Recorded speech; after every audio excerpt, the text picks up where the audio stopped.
Chapter 1. The Touch. If sarcasm burned calories, I'd be a stick figure by now.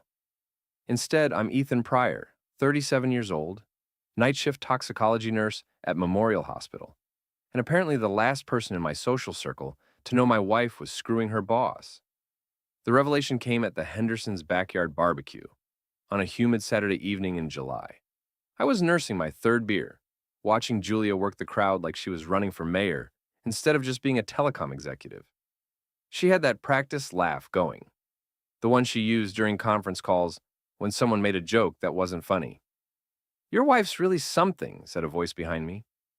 I turned to find a woman I'd never seen before. Tall, auburn hair, pulled back in a severe bun, wearing a black dress that probably cost more than my monthly salary. She was gorgeous in that cold, untouchable way that screamed money and power. "Thanks, I think," I said, taking another sip of beer. "I'm Ethan." "Fiona Sanderson." She extended a manicured hand. "Greg's wife." Greg, Julia's regional manager. The silver Jaguar guy with the expensive suits and the habit of texting my wife at all hours about urgent business matters. I'd met him exactly once, at last year's company Christmas party, where he'd given me a handshake that felt like grabbing a dead fish. "Nice to finally meet you," I lied. Fiona stepped closer, close enough that I could smell her perfume, something expensive and sharp. She reached out and traced a finger across my shirt, right over the pocket. The gesture was intimate, predatory. "Your wife is at the Motel Edgewater with my husband right now," she said, her voice barely above a whisper. My beer bottle stopped halfway to my lips. "Excuse me?" "Room 247. They've been meeting there every Tuesday and Friday for the past 4 months." Her finger was still on my shirt, and I could feel the heat of it through the fabric. "I have cell tower data, credit card receipts, and about 6 hours of audio recordings." I looked across the yard at Julia, who was laughing at something Tom Henderson was saying. She looked radiant, carefree, like a woman who definitely wasn't supposed to be somewhere else. "Why are you telling me this?" I asked. Fiona's smile was razor sharp. "Because I'm tired of being the only one who knows, and because I think you and I can help each other." I nodded slowly, my toxicology training kicking in. When someone presents you with potentially lethal information, you don't panic. You gather more data. "Good," I said, meeting her eyes. "Book a room there. We'll walk in with a surprise." Chapter 2. The professional Fiona Sanderson, as it turned out, was not just Greg's wife. She was the chief security officer for the entire telecom company, which meant she had access to things that would make the NSA jealous. We met the next morning at a coffee shop downtown, away from our respective neighborhoods and social circles. "I've been tracking them for months," she said, sliding a tablet across the table. "Cell tower dumps, GPS data, credit card transactions. Your wife thinks she's being discreet, but she might as well be broadcasting on the evening news." I scrolled through the data. There it was, laid out in digital black and white, a pattern of deception that would make a forensic accountant weep with joy. Every Tuesday and Friday, like clockwork, Julia's phone would go dark at our house around 2 p.m., then ping towers near the Edgewater Motel from 3 to 6 p.m. "This is incredibly illegal surveillance," I pointed out. "Only if you're not married to one of the targets," Fiona replied coolly. "Spousal privilege extends to monitoring shared accounts and devices. I've been very careful about the legalities." I had to admire her thoroughness. In my line of work, attention to detail meant the difference between identifying poison and missing a murder. Fiona approached adultery with the same clinical precision I used to analyze blood samples. "What's your end game here?" I asked. "Complete destruction," she said without hesitation. "Professional, personal, financial. I want Greg to lose everything he cares about, starting with his reputation and ending with his freedom." "His freedom?" Fiona's smile turned predatory. "Greg isn't just cheating, Ethan. He's been using these motel meetings as cover for something much more serious. While he's screwing your wife, he's also embezzling from the company. I've traced wire transfers totaling over $200,000, all initiated during his supposed supplier meetings at the Edgewater." Now we were talking my language. I'd seen enough financial crimes come through the ER, domestic violence cases where money was the real weapon, overdoses funded by embezzled cash, suicide attempts triggered by financial ruin. You want to take him down for embezzlement and let the adultery be collateral damage, I said. Exactly. But I need a witness, someone who can document the meetings, establish the timeline, and provide testimony that Greg was definitely not conducting legitimate business during those hours. I thought about Julia, laughing at the barbecue, while her husband sat 10 feet away oblivious. I thought about all the nights I'd worked double shifts to pay for her expensive tastes, all the times she'd claimed to be working late while she was actually working late, just not on spreadsheets. When's their next meeting? I asked. Tomorrow, Friday. They'll be there by 3. Then, we better get moving. Chapter 3. The Setup. The Edgewater Motel was exactly the kind of place you'd expect for a clandestine affair. Cheap, anonymous, and conveniently located near the highway. Fiona had booked us adjoining rooms, 245 and 249, with 247 sandwiched between us, like the meat in a very expensive surveillance sandwich. The walls are thin, she explained as we settled into room 245. Built in the 70s, minimal insulation. I've tested the acoustics. Of course she had. We didn't have to wait long. At 2:47 p.m., a silver Jaguar pulled into the parking lot, followed by Julia's red BMW. I watched through the blinds as my wife of 8 years checked her makeup in the rearview mirror before getting out of her car. She looked beautiful. She always looked beautiful. That was part of the problem. Julia had gotten used to being the most attractive woman in any room, and she'd started to believe that entitled her to whatever she wanted. They're here, I said. Fiona was already setting up recording equipment. Nothing fancy, just a high-quality digital recorder pressed against the shared wall. Audio only, she said. Video would be illegal without consent, but audio in a public accommodation with reasonable expectation that conversations might be overheard, that's admissible. The woman had clearly thought this through. For the next hour, we listened to my marriage dissolve in real time. Julia and Greg weren't just having sex, they were planning a future together. Vacation destinations, apartment hunting, even discussion of divorce timelines. Julia was particularly excited about the idea of finally being with someone who appreciates me. She has no idea about the embezzlement, I said quietly. None, Fiona confirmed. Greg's been using her as an alibi while he steals from the company. She thinks they're star-crossed lovers. He thinks she's a useful idiot. Around 4:30, we heard Greg's laptop boot up. The distinctive Windows startup sound was followed by the clicking of keys. He's accessing company systems, Fiona whispered, checking her own laptop. I can see him logging into the financial management portal right now. While he's in bed with my wife. While he's in bed with your wife. We watched the screen as Greg transferred $15,000 from a client escrow account to a personal account in the Cayman Islands. The timestamp would show the transaction occurred during his supposed meeting with suppliers about network infrastructure upgrades. Got him, Fiona said with satisfaction. But I was thinking about Julia, about the woman I'd married who'd apparently convinced herself that adultery was some kind of romantic adventure. She had no idea she was being used as cover for a felony. We need more than this, I said. One transfer, one afternoon. A good lawyer could explain that away. Agreed. We need to establish a pattern, and we need to document the physical evidence. Physical evidence? Fiona pulled out a small camera. Greg's been drugging the women he sleeps with. Not enough to incapacitate them, just enough to make them more compliant and less likely to remember details clearly. I've been tracking his pharmacy purchases. My blood went cold. He's been drugging Julia? Low-dose Rohypnol, mixed with alcohol.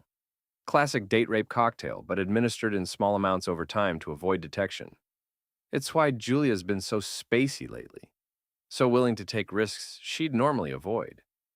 I thought about the past few months, Julia's erratic behavior, her sudden mood swings, the way she'd seemed almost drunk sometimes when I knew she'd only had one glass of wine.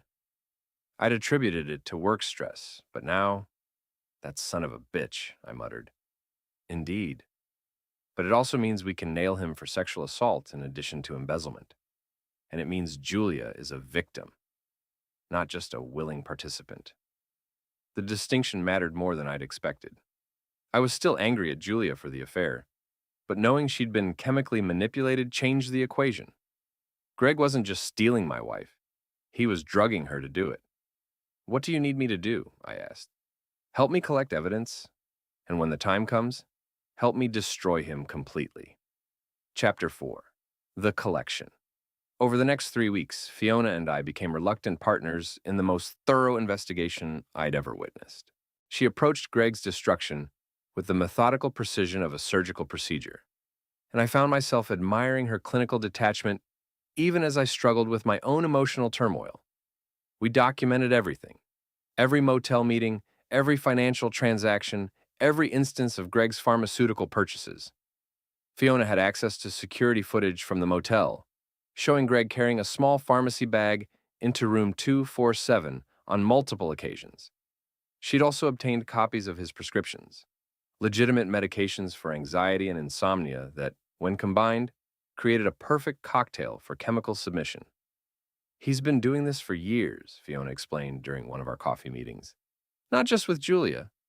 I've identified at least 3 other women, all employees or contractors, all following the same pattern: gradual introduction of drugs, increasing dependence, eventual sexual relationship." "How did you figure it out?"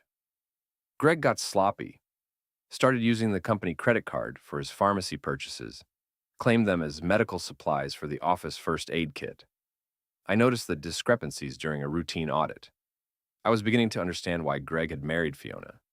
She was brilliant, thorough, and absolutely ruthless when crossed. Unfortunately for Greg, he'd apparently forgotten that those same qualities that made her an excellent security officer would make her a terrifying enemy. "What about Julia?" and I asked. "How do we handle her?" "Carefully. She's a victim, but she's also a witness. We need her testimony to establish the timeline and the drugging, but we can't let her know about the investigation until we're ready to move." That was the hardest part, going home every night and pretending everything was normal while Julia continued her affair, oblivious to the fact that she was being systematically poisoned. I found myself watching her more carefully, noting the signs I'd missed before. The slight slur in her speech after her Tuesday client dinners, the way she'd forget conversations we'd had, the uncharacteristic sexual aggression that I'd initially attributed to a renewed interest in our marriage. "She's been trying to seduce me more often," I told Fiona during one of our surveillance sessions. "Guilt response, amplified by the Rohypnol. The drug lowers inhibitions and increases sexual desire. She's probably been having more intense experiences with Greg, and it's carrying over into your relationship." The clinical explanation didn't make it any less disturbing. On a Thursday evening in late August, Julia came home from work stumbling slightly and speaking too loudly. She'd obviously been drinking, but there was something else. A glassy look in her eyes that I'd seen before in ER patients who'd been slipped something. "I need to call this in," I told Fiona. "Not yet. We need one more piece of evidence. Tomorrow's meeting should give us what we need." But I was done waiting. That night, while Julia slept off whatever Greg had given her, I collected samples: hair from her brush, saliva from her toothbrush, even a small blood sample from a scratch on her arm. If Greg was drugging my wife, I was going to prove it. Chapter 5. The intervention. The lab results came back on a Wednesday morning, and they were exactly what I'd feared: Rohypnol, GHB, and traces of Xanax, a cocktail designed to create compliance and memory gaps. Julia had been systematically poisoned for months. I called Fiona immediately. "We moved today," I said. "I'm not letting him drug her again." "Ethan, we need to be careful." "No. I'm calling this in. Julia's going to the hospital for a full tox screen, and I'm filing a police report. Greg can explain to the cops why my wife has enough date rape drugs in her system to drop a horse." There was a long pause. "You're right. I'll coordinate with the district attorney's office. We have enough evidence for embezzlement charges, and the drugging gives us sexual assault." Greg's finished. I called Julia at work and told her I was picking her up for lunch. She sounded confused, slightly slurred, which meant Greg had probably already started dosing her for their afternoon meeting. "But I have a meeting with Greg at 3, she said, "and cancel it. We need to talk." When I picked her up, Julia was clearly impaired. Not drunk, but definitely not sober. Her pupils were dilated and she kept touching her face like she couldn't quite feel it properly. Jules, I need you to listen to me very carefully, I said as we sat in the hospital parking lot. I think someone's been putting drugs in your drinks. What? That's ridiculous. I haven't been drinking that much. I know, that's the problem. You've been acting like you're drunk when I know you've only had one glass of wine. And you've been forgetting things, having mood swings. Julia stared at me, and for a moment, the fog seemed to clear from her eyes. You think, you think someone's been drugging me? I think Greg's been drugging you. The words hit her like a physical blow. She actually recoiled, pressing herself against the passenger door. No, no, that's impossible. Greg would never. We're in love. Julia, I know about the affair. I know about the motel, the meetings, all of it. But that's not what matters right now. What matters is that you've been poisoned, and we need to get you medical attention. She started crying then. Not the pretty, delicate tears she used when she wanted something, but ugly, broken sobs that seemed to come from somewhere deep inside. How long have you known? She whispered. Long enough. But Jules, you need to understand. This isn't your fault. You've been chemically manipulated. The things you've done, the decisions you've made, they weren't entirely your own. It took 2 hours of conversation, a blood test, and a consultation with a toxicologist before Julia finally believed me. When the lab results came back positive for multiple controlled substances, she went into shock. He said they were vitamins, she kept repeating. He said they would help with my stress levels. The police arrived at 6 p.m. By 7 p.m., Greg Sanderson was in custody. Chapter 6, The Reckoning. Greg's arrest made the local news.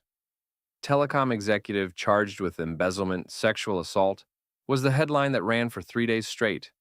The details that emerged during the investigation were even worse than Fiona and I had suspected. Greg had been running his scheme for over 2 years, stealing money and sexually assaulting female employees and contractors. Julia was just the latest in a long line of victims.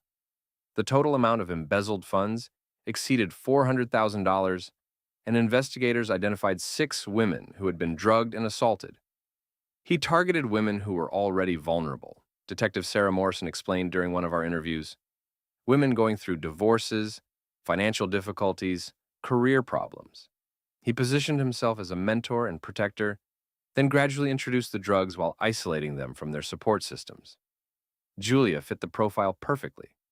She'd been struggling with work stress, feeling underappreciated at home, and Greg had offered her everything she thought she wanted: professional advancement, romantic attention, and a chemical boost that made her feel confident and desirable. I feel so stupid, Julia said during one of our therapy sessions. How could I not know I was being drugged? Because that's how these predators work, Dr. Elizabeth Chen, our counselor, explained. They're experts at manipulation, and they use chemistry to enhance their psychological control. You're not stupid, Julia. You're a victim. The distinction mattered for legal purposes, but it didn't solve our marriage problems. Julia had still chosen to have an affair, drugs or no drugs. She'd still lied to me for months, still planned a future with another man, still betrayed our vows and our friendship. I don't know if I can forgive this, I told Dr. Chen during a private session. That's understandable. Forgiveness isn't required for healing. You can acknowledge that Julia was victimized while still holding her accountable for her choices. Meanwhile, Fiona was systematically dismantling Greg's life, with the same precision she'd used to investigate him. She'd taken control of their shared assets through emergency court orders, filed for divorce on grounds of criminal conduct, and was cooperating with federal investigators who were looking into Greg's activities across multiple states. He's going to prison for a long time, she told me over coffee one morning. 15 to 20 years, minimum. And he'll have to register as a sex offender when he gets out. What about you? What's next? Fiona smiled, the first genuinely warm expression I'd seen from her. I'm taking over Greg's position at the company. The board voted unanimously to promote me after they saw how thoroughly I'd documented his crimes. Turns out catching corporate criminals is excellent job experience for a security executive. I had to admire her ability to turn personal betrayal into professional advancement. Chapter 7. The Confrontation.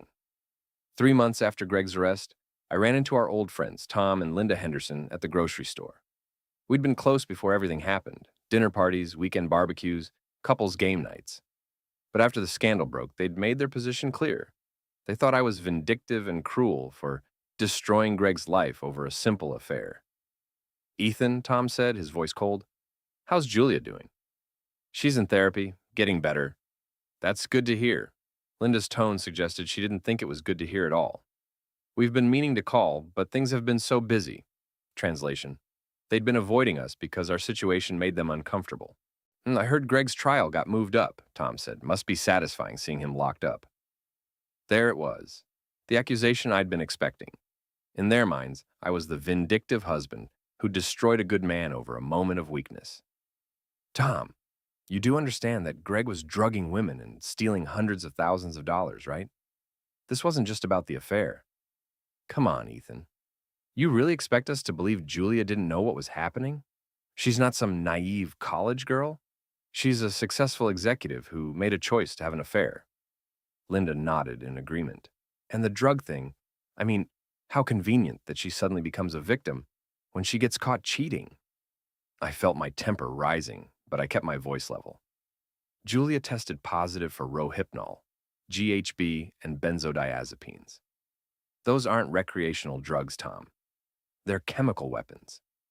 Or they're an excuse, Linda shot back, a way to avoid responsibility for her actions. You think she poisoned herself?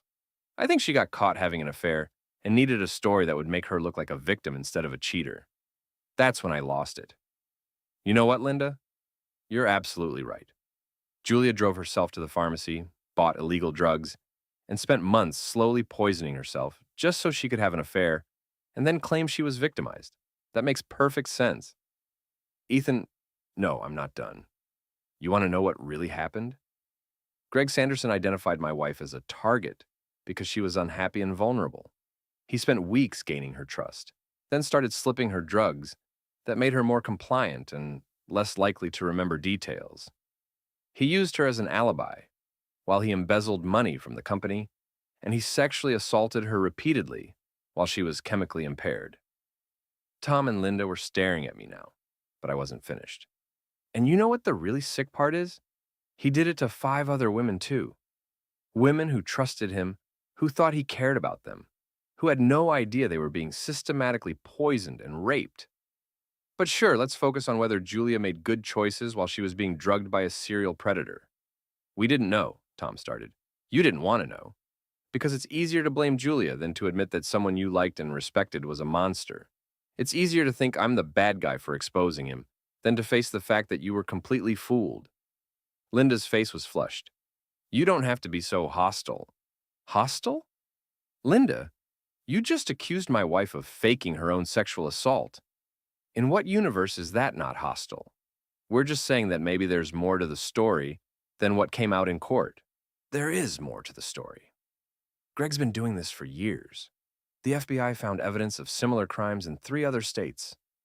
There are at least 12 victims that we know of, probably more.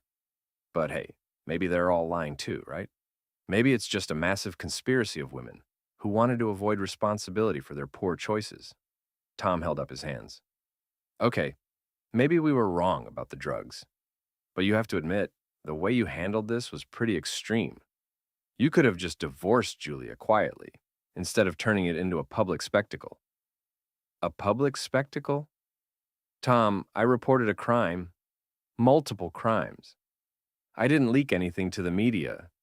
They covered it because a corporate executive was arrested for embezzlement and sexual assault. That's news. But you didn't have to cooperate with the investigation so enthusiastically, Linda said. You could have just walked away. And there it was. The real issue.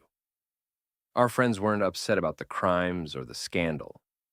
They were upset that I'd fought back, instead of suffering in silence.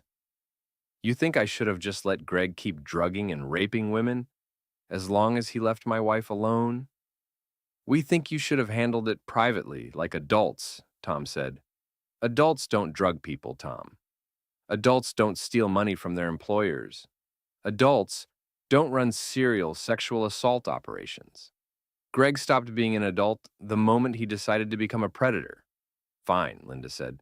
But what about Julia? You've completely destroyed her reputation. She can't show her face anywhere without people whispering about her.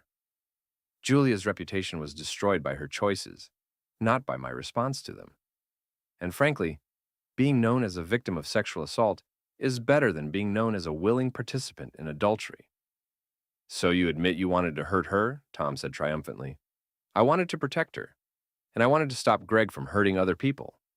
If that meant exposing Julia's affair, then that's what it meant. But the alternative was letting a serial rapist continue operating while my wife slowly poisoned herself with drugs she didn't know she was taking. Tom and Linda exchanged glances, and I could see them making a decision. We think it's best if we take a break from socializing for a while, Linda said. This whole situation has been very uncomfortable for everyone. Uncomfortable, I repeated. Right, well, don't worry about it, Linda. I wouldn't want to make you uncomfortable by expecting you to care about sexual assault victims.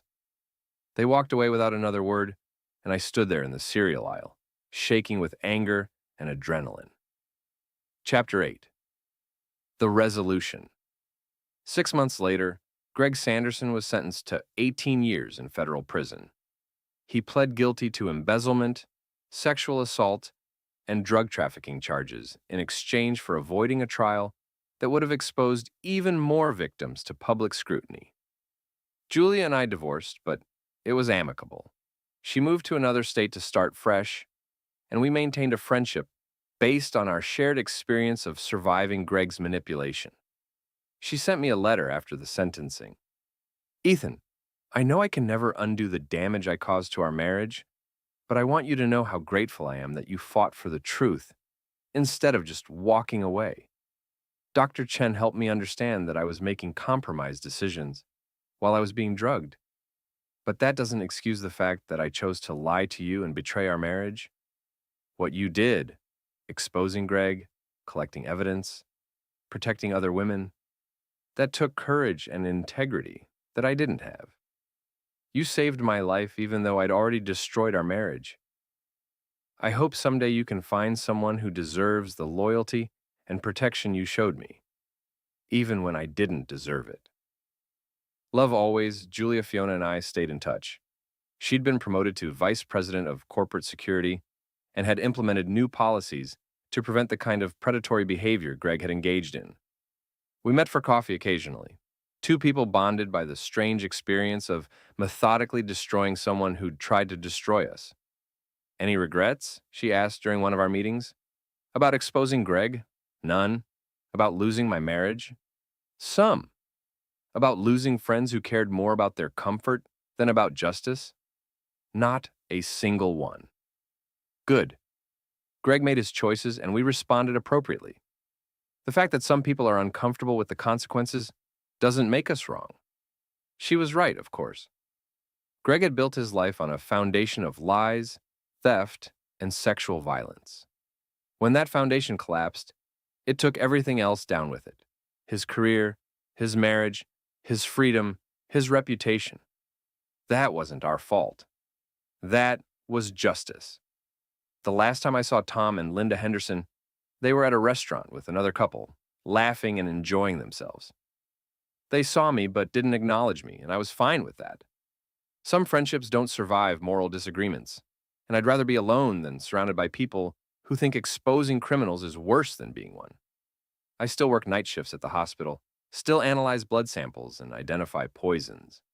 But now, I also volunteer with a victims advocacy group, helping other people navigate the legal system when they've been sexually assaulted or financially exploited.